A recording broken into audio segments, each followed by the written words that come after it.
because of the abuse. It was always because of domestic abuse. So my dad was very abusive toward my stepmother, and it was just a very hard home. My biological brother knew all this was happening, and he saw that my biological dad was neglectful. My biological dad never laid a hand on me. If you do not remove my sister from that home, she is going to kill her. Beside myself. I was crying. I had so much pain in me. I never felt the type of pain that I've had felt some pain. Yes, and crazy enough, in my healing and even in my 20s, I wanted to take my life. You help me, I'm bent. I'll be bent, not broken. Though I'm not completely broke, brother, I'm badly bent. Here we're not broken, just bent. Love is bent, not broken. I'm no longer broken. Welcome to the Bent Christian Podcast. Well, hi, Brynn. Hi, Cliff. How are you? I'm doing really well, thank you. How are you? I'm fantastic. Welcome to the Brynn Christian Podcast. Guys, this is Brynn Cochran. She's a friend of mine, but she is also the founder of a ministry called Broken Together, and also has an event, and this is how we met, called the Love Wins event. It's a 5K walk and run. Yep. And I just love the ministry. I love your story. I love the event. It was so much fun last year. Can't wait to do it again this year. But before we get into all that, I would love to talk about you. I'd love to kind of go back to the beginning and see how we get there. I always find it interesting. It's fascinating to me to see how God puts different things and experiences in people's lives to get them to ultimately, at some point, serve Him. Absolutely. For His purpose, right? Right. So when I say start earlier than the event and all that, let's go to the beginning. Okay. Like, tell me about Brynn as a child. Did you grow up in church? What was your family situation? How did that look? So I grew up in a very volatile life. Before the age of 1, I was in the foster care system. So my biological father cheated on my biological mom, ran off with who would be my stepmom. And so basically, for the next 7 years, I was in and out of my biological dad and stepmom's home. And it was very abusive, not necessarily from my biological dad. And I keep referring to him as my biological dad because he is not my dad. I just don't want to even give him that liberty of having that title. But and then my stepmother was my abuser, and she had an older son who was an abuser of mine as well. So the abuse started very early for me. And I had a brother as well, and he's my biological brother.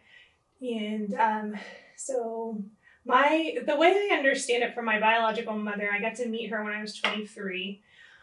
She just told me that she didn't quite understand the system, like why the lawyers kept letting me go back to my dad and my biological dad and my stepmom, and why she couldn't get the time with me that she needed. And so she ended up leaving, while we were very young, leaving us, my brother and I, to the system basically. And we were in and out of foster homes.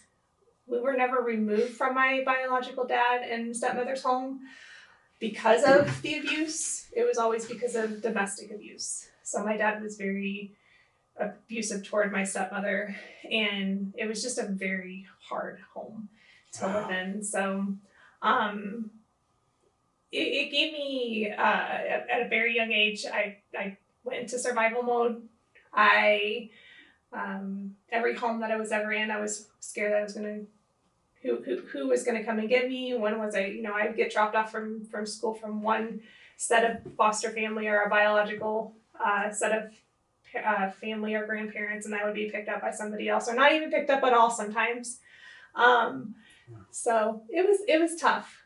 And this was, you said, the first 7 years? The first 7 years of my life, yes. So when you say in and out of the home with your biological dad, that was because you were being removed from there because of the domestic abuse situation. Yes. And so you had several different homes or foster parents Right. during that time. Yes. You know. Yeah, there was one foster home that I like to highlight. It's my Pappy Jack and my Joanne. They were a safe home for us. It was the only home that I ever went into as a child that I didn't feel that I was the burden. Mm-hmm. So growing up the way I grew up, I've always been the burden. I've always been the problem. I was the reason why people had to take me into their home.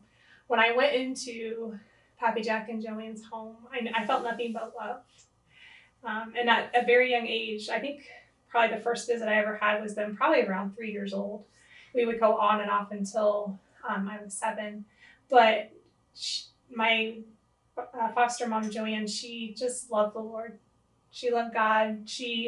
My Pappy Jack, they took us to church. They taught us how to pray. They opened the Word of God. Was that your first exposure to church? Yes, it was. Oh, Well, yeah? actually, no, it was not. Sorry, my first right exposure to church. Okay. So believe it or not, my biological grandfather was a pastor. And I think also too, as a child, I got to experience the very legalistic, put on a show, look at me, I'm a perfect Christian side of church, the church, or just the church, I guess, and then a very authentic, God is good, I love Jesus, I know my purpose here on earth, person in the church, through my foster family, Pappy Jack and Joanne. So my biological grandfather actually baptized my stepmother. And that was one of the hardest moments of my life because I was sitting there at church and I don't even remember how young I was. I just remember sitting there thinking, if this is what church is, I don't want to have anything to do with it. Wow. You know, this woman is evil. She hurts us. And nobody even seemed to care. So you had been going to church with her and your biological father? Sometimes on and off. Yeah. It was one of those things where occasionally we would go. But my biological dad's dad, so it was his dad that was the pastor of the church. Wow. Yeah, actually, crazy enough, like a year ago, I came across his obituary. He just passed away not too long ago, and he was in his 80s, and he was a pillar of Southern Indiana, actually. People just raved about him. And I had to go through a moment of asking God to give me the ability to forgive him. Sure. Because there's no way they didn't know what was going on with my brother and I. Yeah. That's rough. Sorry you had to go through all that. No, thank you. You referenced a couple times up until 7. What happened at 7 years old? What changed? So, the abuse was getting really bad. My stepmother's was to the point where she would have fits of rage that almost killed me. And my biological brother, had to witness these things. And as we got older, one of the ways that she abused us was by saying we had to be bad. In school or anywhere we went, we had to make a ruckus. We had to just be disobedient and unruly, you know? And we were never allowed to do well in school. That was very hard for me because I just wanted the teachers to know that I cared and I wanted to learn, but I never could. I never was allowed to. And so, because I knew that I was going to be abused when I got home, but I knew if I got a good report that the abuse was going to be far worse. And actually one time on the way home from school, I had gotten a good report and my stepbrother saw it, so their certificate, and he said that he was going to tell my stepmom, and I ripped it up and I left it on the bus. Yeah. But he told her anyways, and it was really bad. Some of the ways that she abused us were so harsh. You know, I still struggle mentally with the emotions of going through that abuse still as a child. Some of the things that she did, but one of the things she would do is put our head underwater, and oftentimes she would had to revive me, and my brother was watching this unfold. as he got older, he was 9 and he was removed from the home because he was so bad that they put him in a boys' school, which was actually the best thing that ever happened to him. Sure. Because he got to get out of the environment. And that left you there alone? Alone.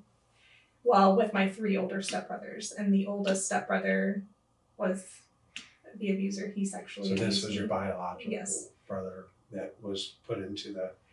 Yes. Mm-hmm. Okay. And then I had 3 stepbrothers that I was left in the home with, and the oldest one sexually abused me a lot. And she did not care about that. Actually, she would get mad at me when she would catch that happening. So she was aware, though. She knew was happening. very much aware of that happening. And so my biological brother knew all this was happening, and he saw that my biological dad was neglectful.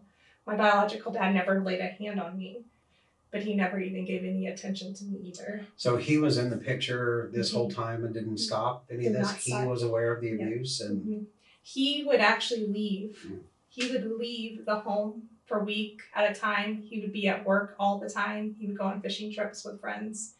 So he would leave us to her so many times. When my brother finally got to the boys' school, he was begging them to get me out of the home, because he said, if you do not remove my sister from that home, she is going to kill her. She will kill her. And he actually was able to tell them events that he saw happen to me, where she would make him watch her do things to me, or even my older stepbrother do things to me, and he would have to sit there and watch it, which I couldn't even imagine how hard that was for him. That he's got a lot of healing to do still to this day, because of just having to see his younger sister go through all of that. so this is, it's a lot to take in. So, yeah, again, sorry you had to go through this. I can't wait to hear the redemption part of this story, because it's coming. Yes. So what age are we talking about now? So I mean, how long did this go on? From 7 to... So at 7, I was removed from Okay. the home, and I actually got to go to my Pappy Jackson Joanne's home. They put us there.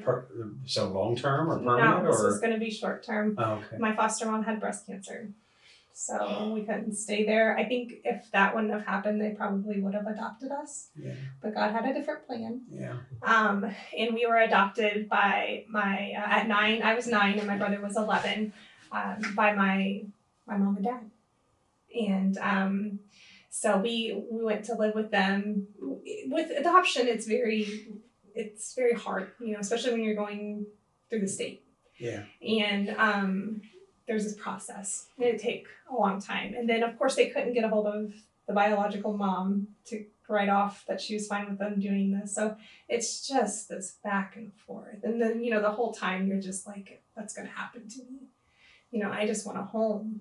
But I remember on one of my visitations to my mom and dad's, my mom talks about it still to this day, how I just looked up at her and I said, are you going to adopt us? I don't know what we are going to do if you don't adopt us. And she said it broke her heart to think that a little 7-year-old had to worry about a home. Like, who's going to take care of me tonight?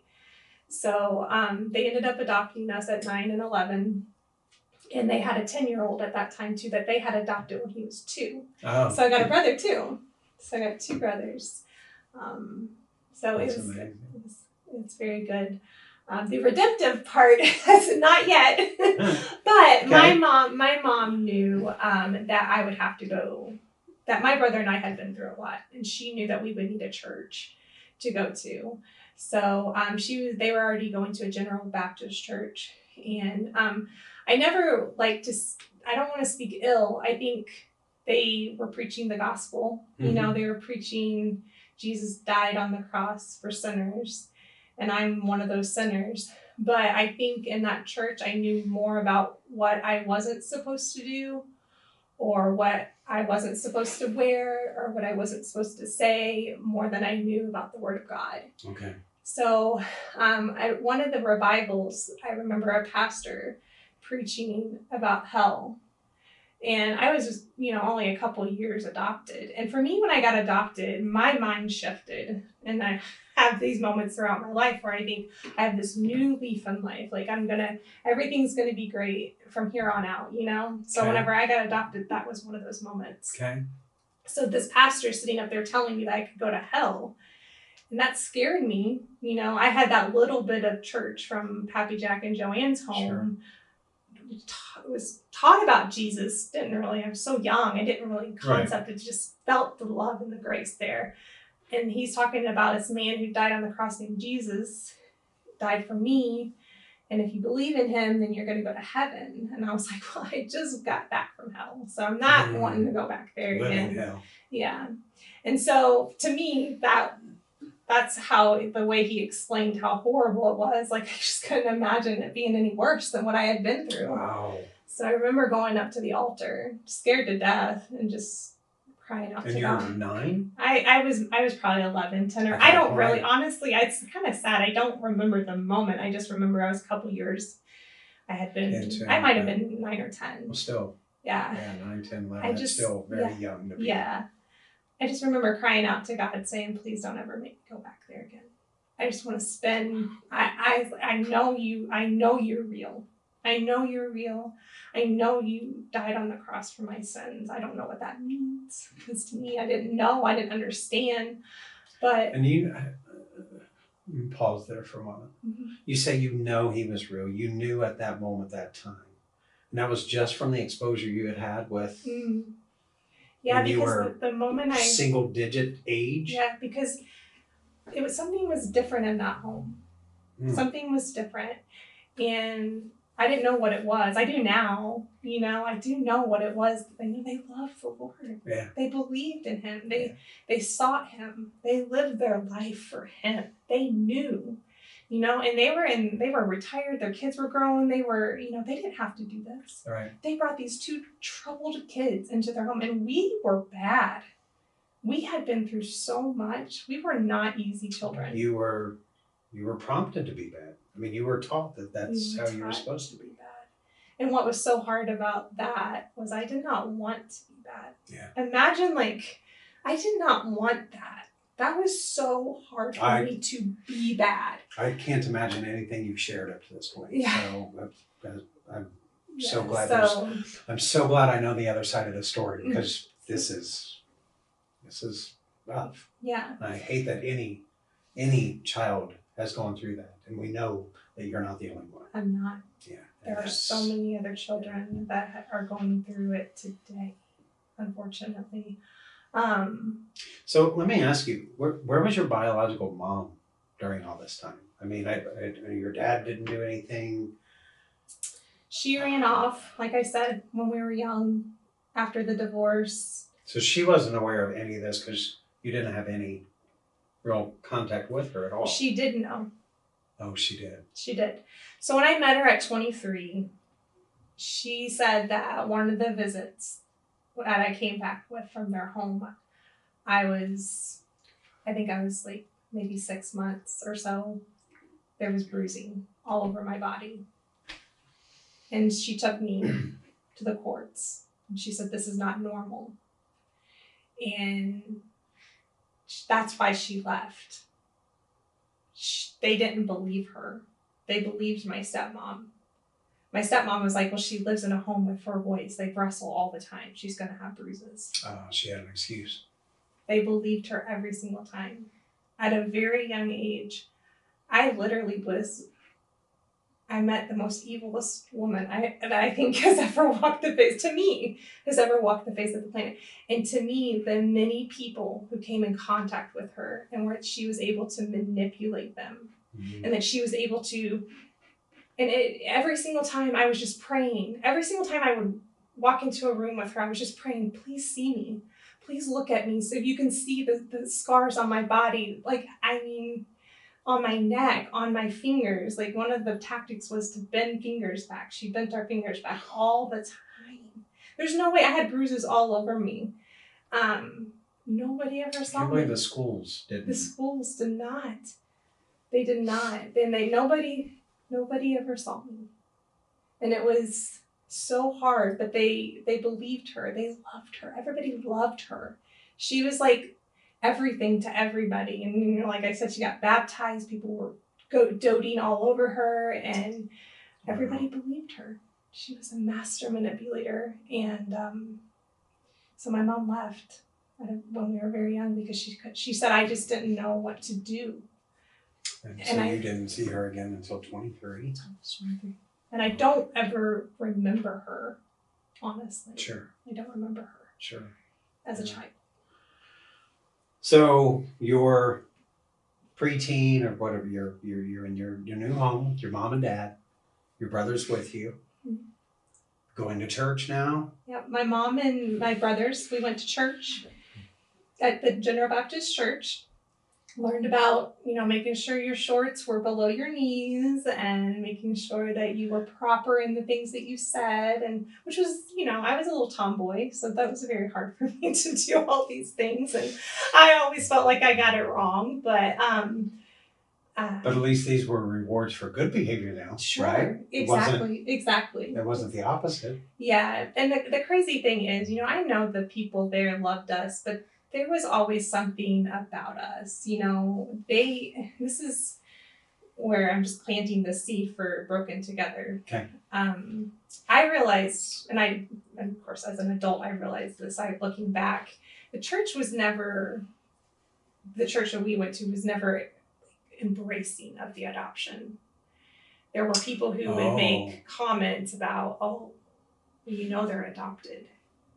Like it's a bad thing. Right? Oh. No, adoption is a beautiful thing. You know, yeah. It's so beautiful. It gives me goosebumps. Yeah. To just, I mean, that's how God adopts us into His family. Yeah. You know, that's like the ultimate gift of grace. And so I always I look back on that, and I'm like, they did not embrace adoption the way it should have been adopted, like the way it should have been embraced. And so. It gave me a bad taste in my mouth with the church again, or sure. The place, the people of the church. I always want to be very careful because I know the church is Jesus. You know, the church is not the people. The church is Jesus. That's a very good clarification. Yes. and what do we need to mess things up? The people. The people. Right? Yes. Yeah, so, yes. No, that's a good clarification. So you're attending church. Your parents now. You're safe. Yes. They didn't treat you as I mean they showed you love, and they were did. doing all these great things, and they do. But you're starting to feel some commonly referred to as church hurt. Yes, absolutely. Right. And I think too, you know, whenever I was adopted, I went into a self-preservation mode where nobody could know what I had been through. Like I was adopted now. You know, my life is perfect in my mind, you know, like it's a new phase in life. That's not how trauma works. No, that's you just described how some Christians manage salvation. Exactly. I'm adopted. I'm in the Christ family, and they try to ignore a lot of that past because it's there, and they don't really have an opportunity to process it properly. Right. So there is the spiritual health and growth. There's mental. There's mental wellness that you need to discover, right? You do. You can find Christ, you can get a relationship with Him, but you had some healing to do. I had a lot of healing to do, and that wasn't going to come for at least another decade or so. Yeah. So I went, we left, so actually my brothers kind of had a really tough teenage years. My parents spent a lot of their time dealing with that. As I'm sure you can imagine, just everything that my brother had seen and witnessed, his life was going down a path of not good. And my parents did the best they could navigating it, but I was determined to be good. I was going to be good for them, and I was not going to be the problem child. And so I stopped going to the Baptist church, and I went to just a general non-denominational Christian church with some friends from high school. And so I was considering myself a Christian. And I would think that toward the end of high school, I started dabbling in some worldly, very awful things, alcohol, and then, you know, just hanging out with the wrong, I wouldn't say wrong people, but just things where people could do these things and be fine with it, and then Sure. there are people who partake in that stuff and they take it to the extreme because of the numbing of it, and they like it. Myself, because it numbed me. Right. I only did it a couple times, but it was enough just to make me have so much shame. Mhm. Once I got a little bit of that shame, it kind of brought back the shame of my childhood. Oh, wow. Yeah. And I don't know what happened, but around 16, 17 years old, I just told God, I'm like, I don't need you. A God that would do that to me, I can take it from here. I said that to him. And that's what I did. And I spent well into my 20s navigating my own life the way I wanted to. And it's crazy. He let me do that. Mm-hmm. I drank a ton in college. I was very promiscuous in college. I led a very awful life. But I graduated and I met my first husband, thinking I could change him, and made a lot of awful decisions. But I had control over my life, and had my son at 27, and had a great career. So I was drinking and I was functioning. Sure. So I didn't think I had a problem. Had a marriage, still consider myself a Christian, doing all this stuff. And, It's amazing how many people have sat in that chair and said that same thing. yeah, it's Got it all under control. You got it all under control. I'm a Christian. It makes me really sad to think how much I drug his name through the mud. Mm. And I'll never forget, at 30 years old, I felt like I had reached the peak of my career. I had the best job. I had my dream job. I was working for ASICS. I was a sales rep for shoes and apparel, and I loved it. And everything came crashing down on me. I was losing my marriage. I was drinking way too much, and in the midst of losing my marriage, I obviously was losing time with my son. Went through my divorce, and I remember one night being all by myself, just thinking, God, I'm so sorry. Mm. I am so sorry. I was just beside myself. I was crying. I had so much pain in me. I never felt the type of pain that I've had felt some pain. And I just was wailing, crying out to God. Why do you think in that moment, you've gone those years, you told God that you didn't need him anymore? Why do you think in that moment? Do you think he was meeting you? Do you think?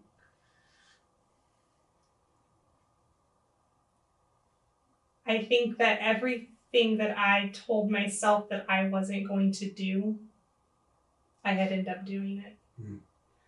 I had always said I didn't want to go through a divorce. I'd always said I didn't want to become a drunk or an alcoholic, because that's what destroyed my biological family. And I never wanted to put my son through it. I never wanted to put my children through what I put myself through. Wow. Yeah. And I just think that my eyes were open to the truth that I'm not in control of any of that. The only thing that I can have control over is myself. Mm. And I had a choice to make. Because, the reason why I was doing those things, the reason why I was the way I was in college and why I rebelled was because I had a really sick feeling toward authority. I mean, all these Sure. people who were supposed to take the best care of me, I didn't trust anybody. Right. I took it out on God, but I didn't trust, these people didn't know how to take care of me. Yeah. And I think I just realized, I can't do this. I have no, I cannot change any of this. And I think, you know, a lot of it was because of my childhood. It was there, but I never went through the healing of it. I never came to grips with it, and I thought I could drink myself through it. I thought I could fake. Oh my goodness, I was so fake. I was so fake. I saw a version of myself that I hated. I hated myself. Like, this is not who I was created to be. I was pretending. I don't know. And I felt like also, I mean, if anybody ever sees this, I hurt anybody in those years. I'm so sorry. I'm so sorry to anybody that I ever hurt, you know, because I was not a good friend. I betrayed a lot of people just so I could have a good time, because all I wanted to do was just mask anything that I'd ever been through. And I didn't want anybody to know, so. Well, and you said earlier, and it makes so much sense, you said you went into self-preservation mode. Yes. And so you were taught that at a very young age, right? Mm-hmm. Yes. And so this was you continuing in that mode. And you just had maybe relationships or alcohol or something else to help you protect yourself or or keep you from the emotions, right? Absolutely. I always say that I probably went into self-destruction mode in my 20s. From preservation to destruction. Yeah. That's interesting. Yeah. Do you think in that moment, you're 30 years old, you cry out to God, you're doing all these things. Was that your bottom? Yes. Do you think you needed to hit that bottom before you were able? I do. I was very stubborn. I thought I could do it on my own. I'd had way too many people that were supposed to care for me let me down, that I didn't trust anybody. Mm-hmm. So it was like I needed to put everything on my own shoulders. And I think, yes, that was I needed to go through that. As much as I hate to say it. Oh. And I wish I wish this wasn't my story. I wish I didn't have to do that. Yeah. I wish, but I did. I needed to do that. And the grace that it has allowed me to show others, especially with divorce. Mm-hmm. You know, I had a very bad taste in my mouth for divorce before I was divorced, you know, and mainly because of what I went through as a child, what it put me through. But God shows me that despite that decision, He would still take care of my son. Yeah. He would still take care of my stepchildren. Like, we could make it good. He can make it good. We did not do good, but He is good. So at 30, when I was crying out to Him, and I was saying, I'm so sorry for doing this. I had a choice. You have a choice is what He put on my brain. You have a choice. You can either keep going down the victimhood. Mm-hmm. Like I was saying, like I was doing these things because I hadn't come to grips with the healing that I needed to go through from my childhood. Right. I could continue being a victim, suppressing these things and allowing it to make me this hard, cynical, ugly woman that I was becoming, and I was. A lot of people would say, no, I was. Mm-hmm. I knew what was going on. Or I could choose Him. I could choose healing, and I could choose victory in Him. And I told God, if you give me a second chance, I promise I'll spend the rest of my days serving You. That's so good. And He put the thought on my heart, broken together. And of course, I didn't know what that was at that time. But I didn't know what He would make it. But I do know that He was trying to tell me, you're not the only one. Mm-hmm. You are not the only child that was abandoned and abused and neglected by the people who were supposed to love you the most. Stop. Let me use your story. Let me use you. Let me use you. It is so hard, and I've had this conversation over and over again. It's so hard to think that God has a purpose for any amount of pain that we've gone through. Isn't it? Yes. It doesn't matter if it's divorce or abuse or neglect or, I mean, you have quite the story. But how many people now, because of that, and there's a huge difference between empathy and sympathy. A huge sympathy feeling. I feel Yes. sorry for you. Empathy. I know. I feel sorry with you. I know what you're going through.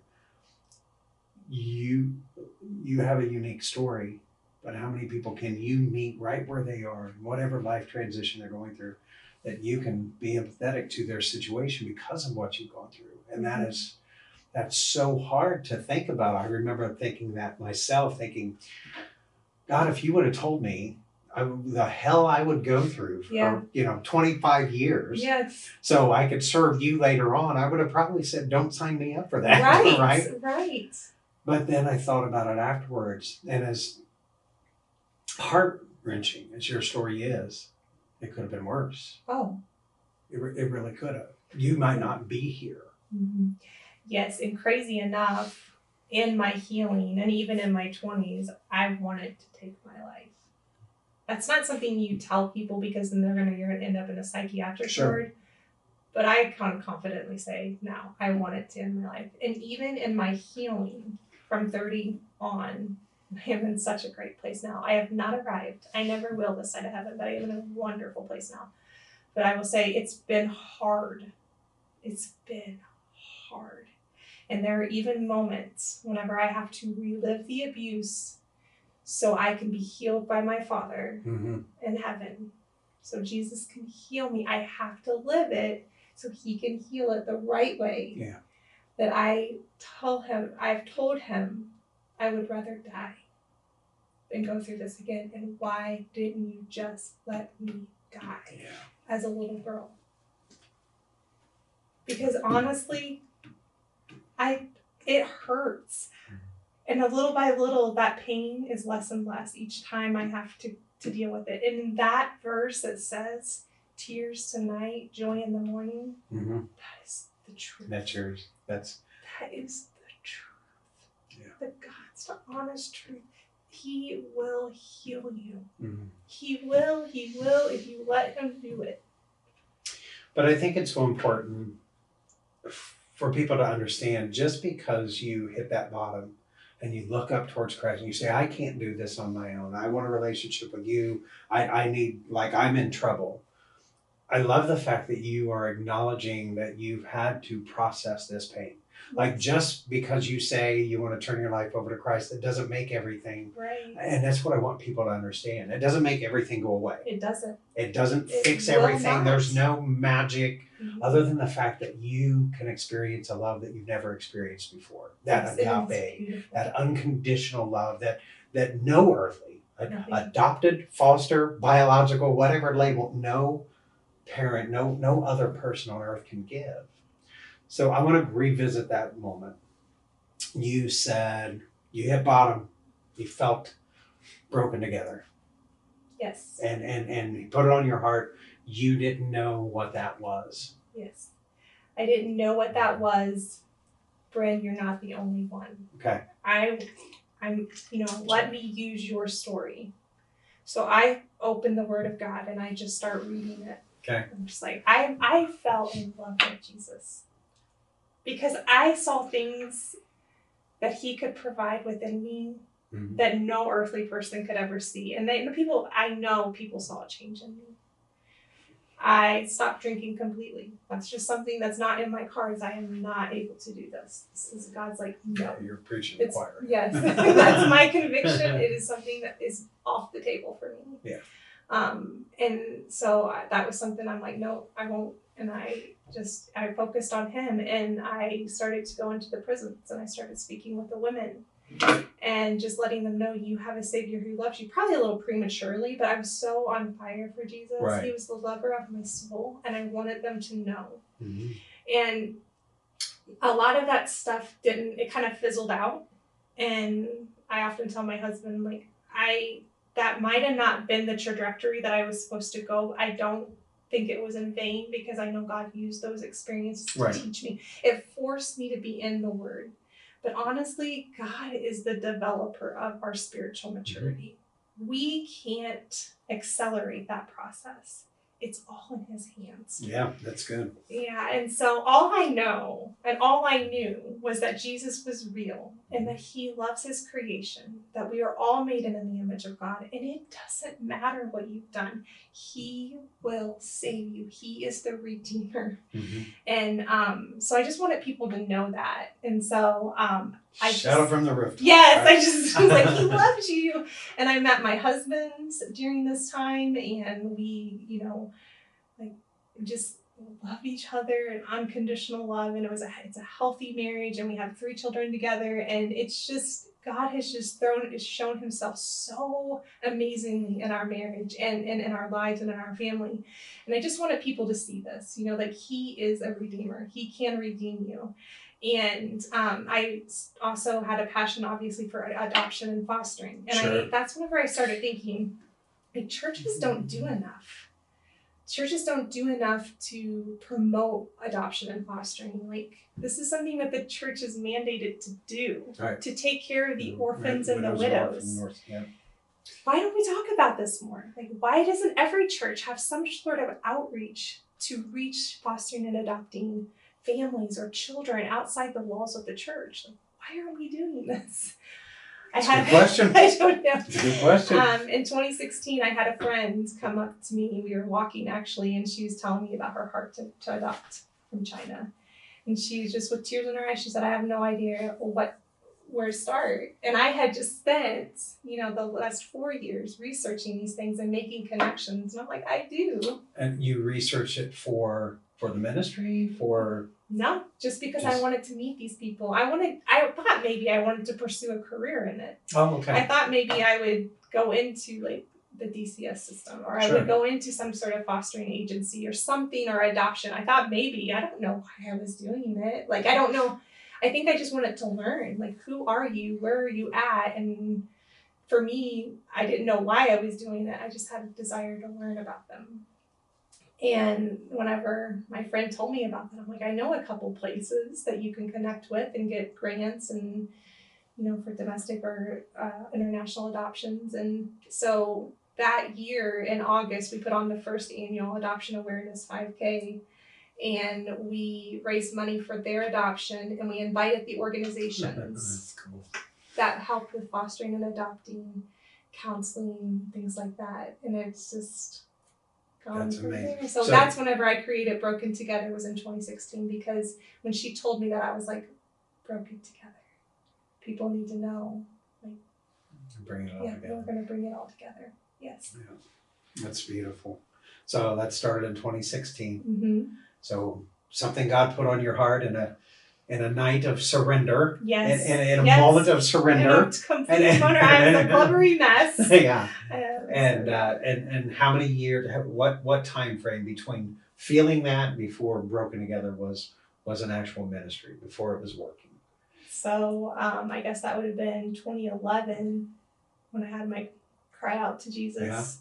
So what was that, 5 years? Yeah, 5 years. And during that time, you didn't know it, but during that time, you were researching, experiencing things, and learning about things that you would end up being able to doing Bible studies, yeah. just learning about Jesus, learning about the Word, like in the Word, going to the prison ministries, just any amount of like restoration or redemption, just learning all about that. Yeah. You've got a lot of different areas between coming up in and out of the system, abuse, Mm-hmm. more than one kind of abuse, physical abuse, sexual abuse, probably verbal and everything else. Spiritual, if you think about it. Spiritual Oh my abuse, goodness. leading up to other things. Divorce, maybe some substance abuse disorder. I mean, there's a lot to your story. With Broken Together, with your heart for Christ, with knowing your past and where you've been to where you are now, what would you tell someone that's out there struggling, that might have gone through some of the things that you've gone through, but they may not have a relationship with Christ, or they may be in that place that you were, where you really didn't really care if you lived or not because the hell you were going through on earth? What would you say to someone?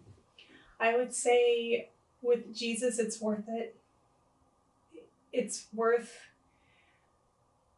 taking that step, that leap of faith, trusting in him and trusting him with your life. I'll also say that although you think you can't become this person that you know you should be, you can with Jesus. Yeah. Not on your own. It's That's okay. something that I don't know. Like, I'm just me. Like, but there was always inside of me, I always felt like there was a different purpose that God had made me for. Like, it was just there.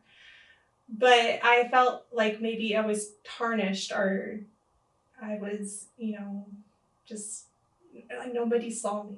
Nobody saw me. And I was just, all that shame that I had, I thought it was impossible.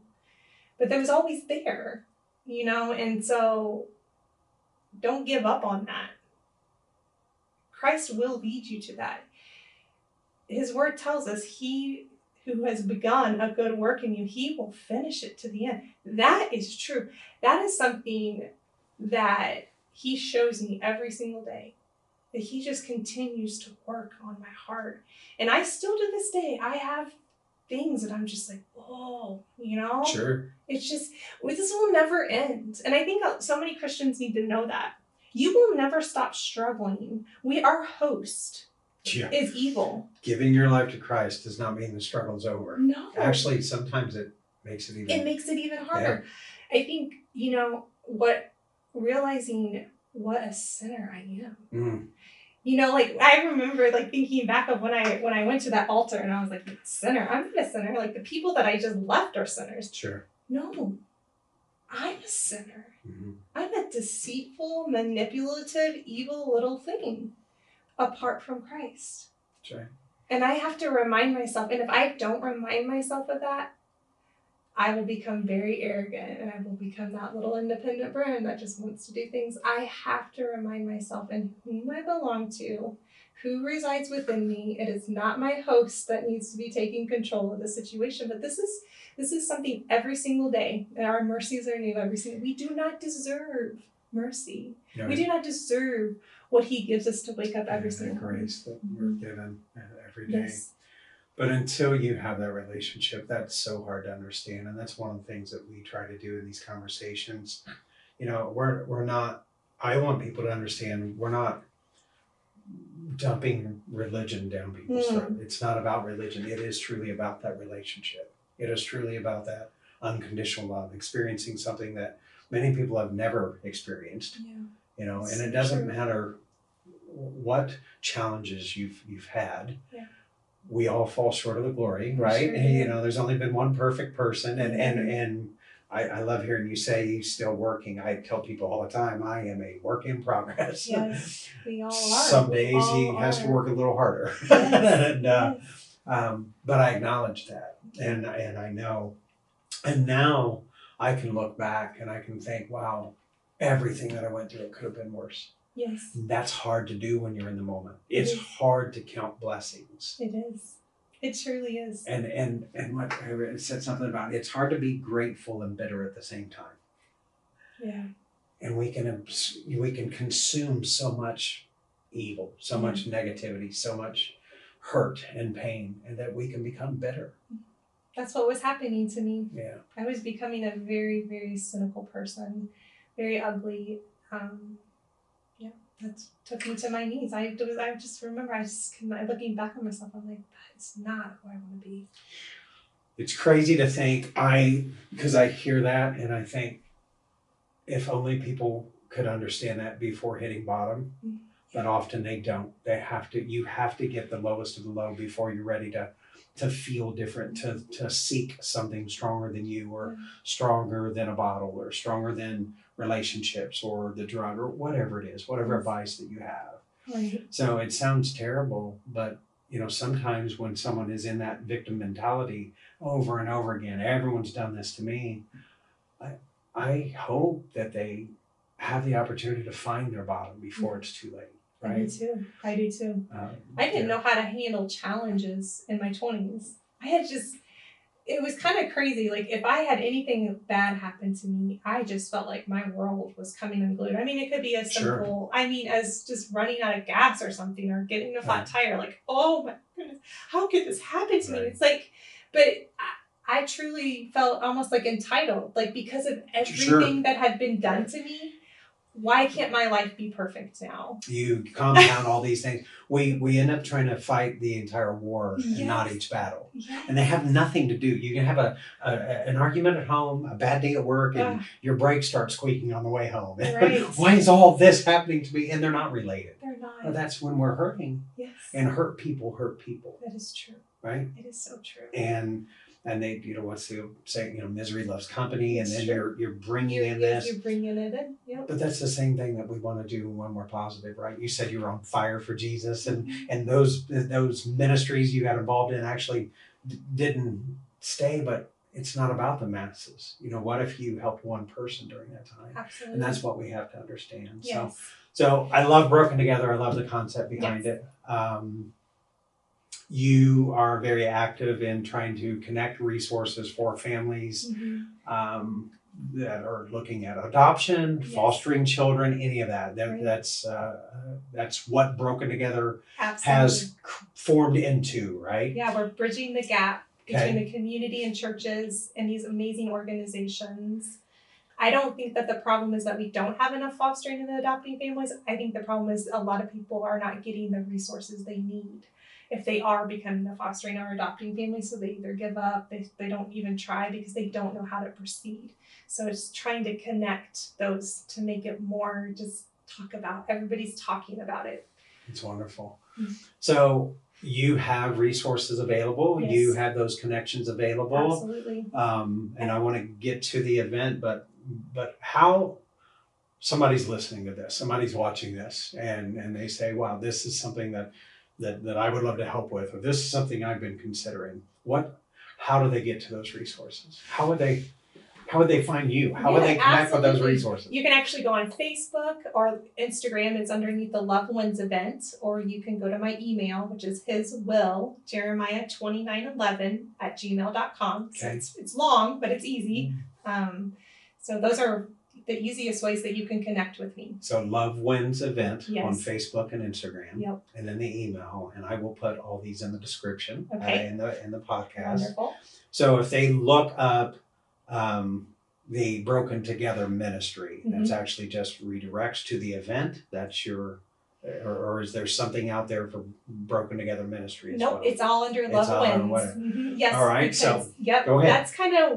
That's kind of was the start of it, was bringing those organizations to the adoption awareness, which now adoption awareness has become Love Wins. Okay. We changed it so it wasn't just adoption focused. We changed it in 2023, I believe.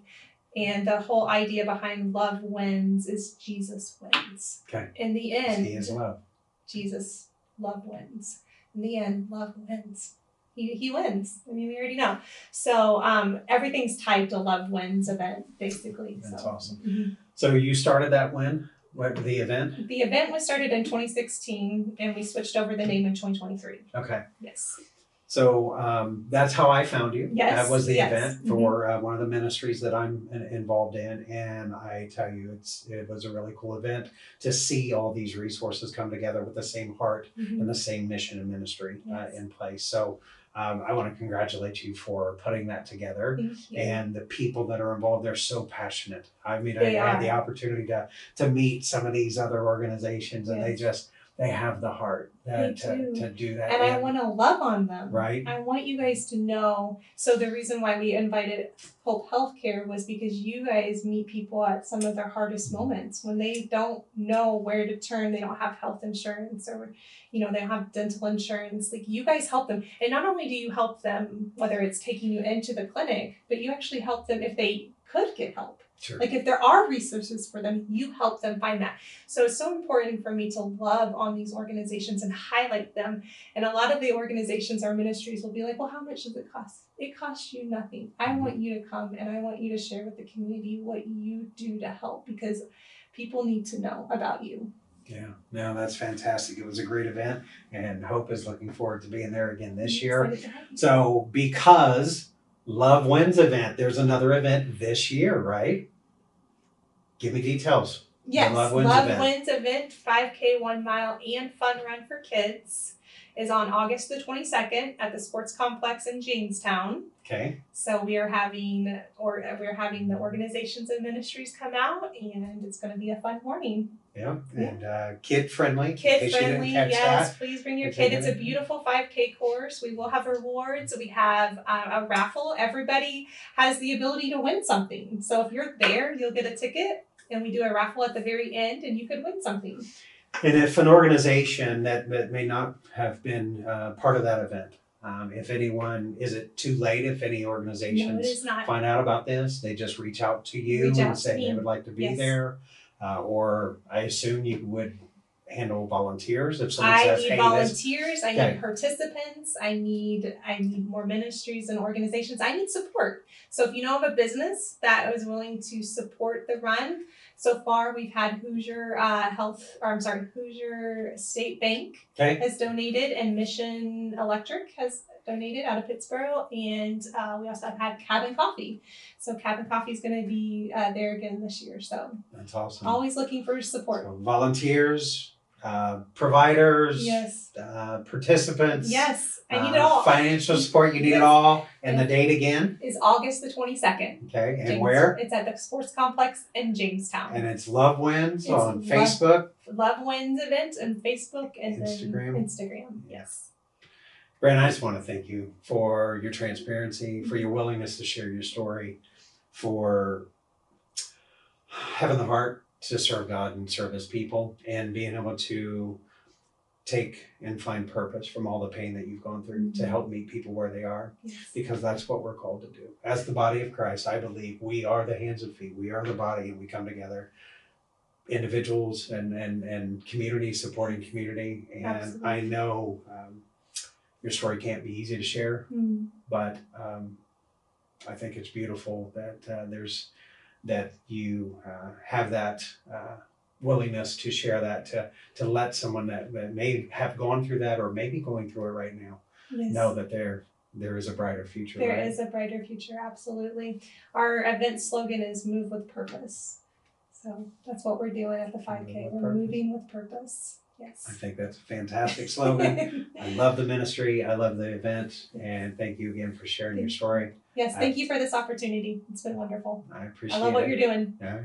God bless. God Thank bless you. you.